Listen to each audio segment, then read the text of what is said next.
Now, one thing you can always rely on is bricks and mortar. Ewan's been to Jedburgh to meet the man who collects bricks from all over Scotland. His collection is so impressive, he's just won an award. Undervalued and underappreciated. These simple building blocks surround us, and you could be forgiven for thinking that the humble rectangular piece of clay isn't very exciting. Well, you would be wrong, because the brick is an important and intriguing part of our past. And on that, you're going to have to trust me.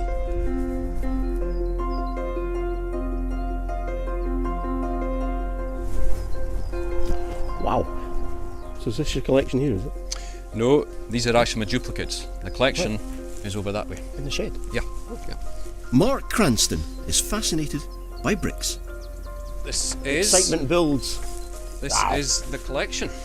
That's brilliant. How many have you got? There's about 2,300 different brick marks in here. That's a lot of all bricks. Scottish. It's a lot of bricks. So why bricks? Well, Why not? why not? Indeed, why not? I moved house about numerous occasions, and when I emptied the garage, on one occasion I had 6 different bricks in it. And when I looked at them, they were all different marks.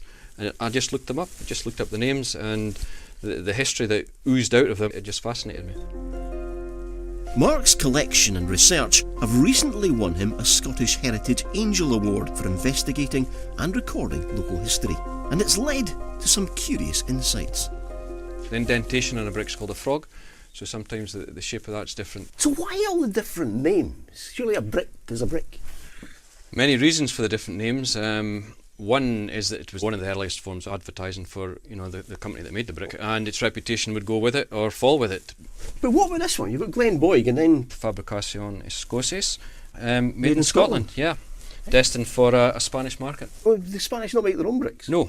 The fire bricks from Scotland had a reputation beyond any others and was sought after all over the world.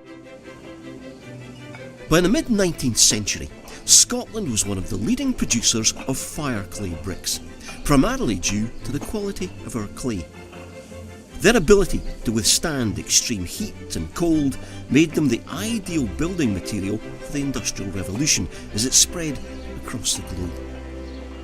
So is it mainly Central Belt? Because you've got Portobello, Yeah, I mean, Bar. it was mainly Central Belt, but they were all over Scotland. I mean, from Brora, the borders had some early brickworks as well, but it was nothing that actually took off as such. Mark estimates that at the industry's peak, there were upwards of 250 brickworks in Scotland.